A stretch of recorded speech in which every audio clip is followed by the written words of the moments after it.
Good morning everyone. बच्चों, आज हम बेंथम के विचारों के महत्व के संदर्भ में चर्चा करेंगे।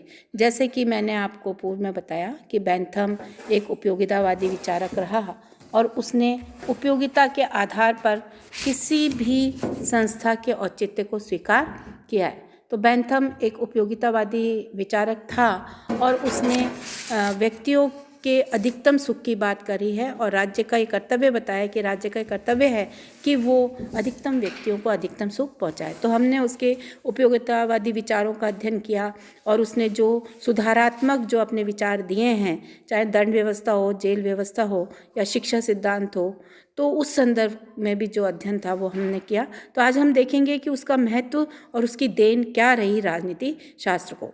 बेंथम की विचारधारा में कई कमियां रहीं, कई दोष रहे। इसके बावजूद भी बेंथम ने अपनी यथार्थवादिता और क्रियात्मक सुधारवाद के आधार पर व्यवहारिक राजनीति को एक नवीन दिशा प्रदान करी।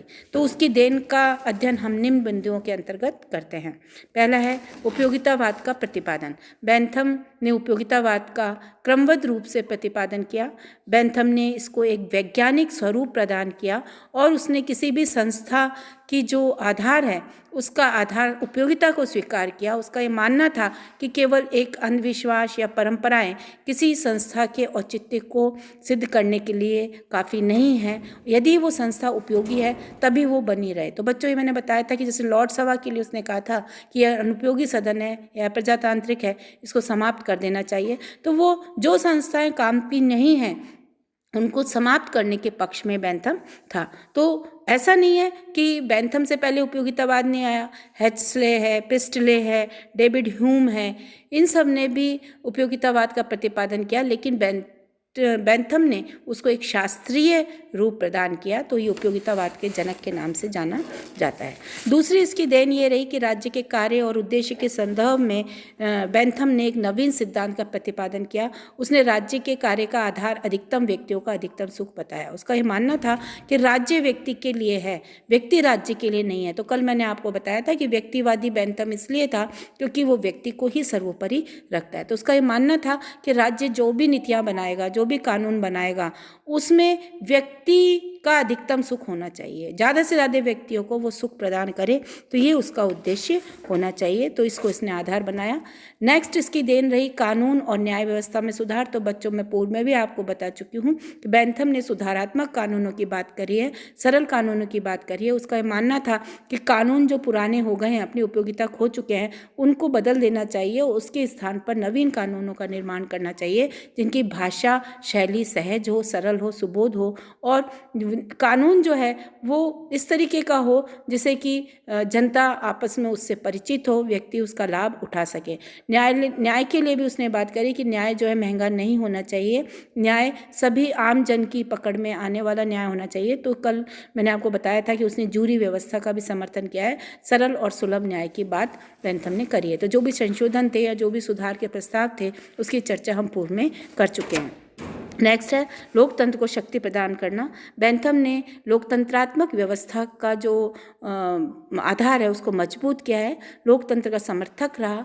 बेंथम ने प्रेस की स्वतंत्रता की बात करी है क्योंकि उसका मानना था कि प्रेस यदि स्वतंत्र नहीं होगा तो जनता को सही बातों का पता नहीं चलेगा। तो बच्चों, आज भी हम ये कहते हैं कि लोकतंत्र में यदि सरकार के 3 अंग हैं तो चौथा जो पाया है वो लोकतंत्र में प्रेस को माना जाता है, जो कि वस्तु स्थिति से जनता को परिचित कराता है। तो लोकतंत्र में उन्होंने प्रेस की स्वतंत्रता का समर्थन किया, गुप्त मतदान का समर्थन किया ताकि कोई भी किसी कपट के साथ या छल के साथ या कोई व्यक्ति भयभीत नहीं हो, अच्छे से अपना मतदान कर सके, उसको किसी का डर नहीं हो, निष्पक्ष रूप से मतदान करे। तो गुप्त मतदान जरूरी है।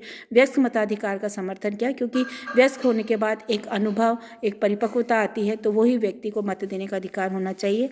इसके साथ ही उसने लॉर्ड सभा और जो वंशानुगत अधिकार थे उनका भी उसने विरोध किया। लॉर्ड सभा के कई अधिकारों उसको स्वीकार्य नहीं थे। बेंथम का ये मानना था कि राज्य मुट्ठी भर लोगों की स्वार्थ सिद्धि का साधन नहीं है, बल्कि ये जन कल्याण और जनहित का साधन है। नेक्स्ट इसकी देन रही ब्रिटिश राजनीतिक जीवन में स्थिरता प्रदान करना।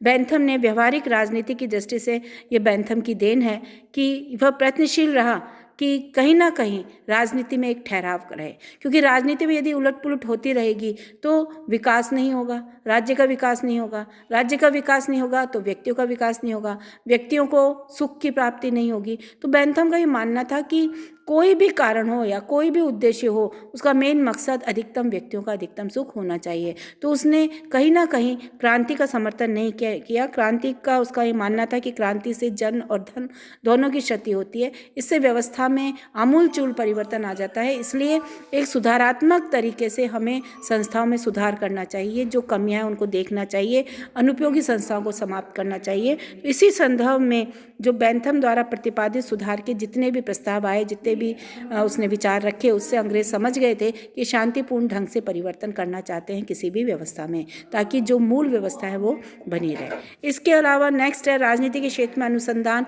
और अन्वेषण का महत्व। बेंथम ने राजनीति और राजनीति शास्त्र के क्षेत्र में परीक्षा, अनुसंधान और अन्वेषण की प्रकृति का प्रतिपादन करता है।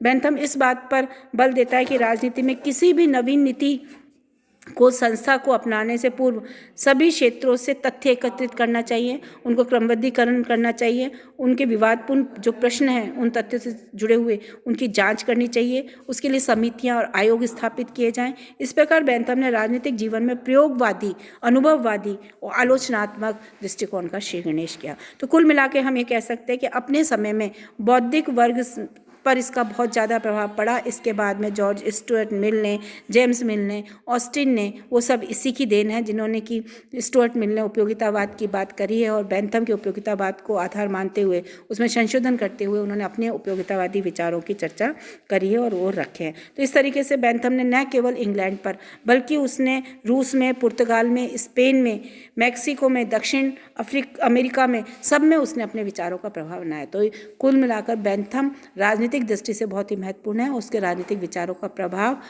सारे देशों के ऊपर पड़ा। तो बच्चों नेक्स्ट क्लास में हम जो स्टुअर्ट मिल के उपयोगितावादी विचारों का अध्ययन करेंगे, क्योंकि उन्होंने भी उपयोगितावाद को परिभाषित किया है, उसको विवेचित किया है।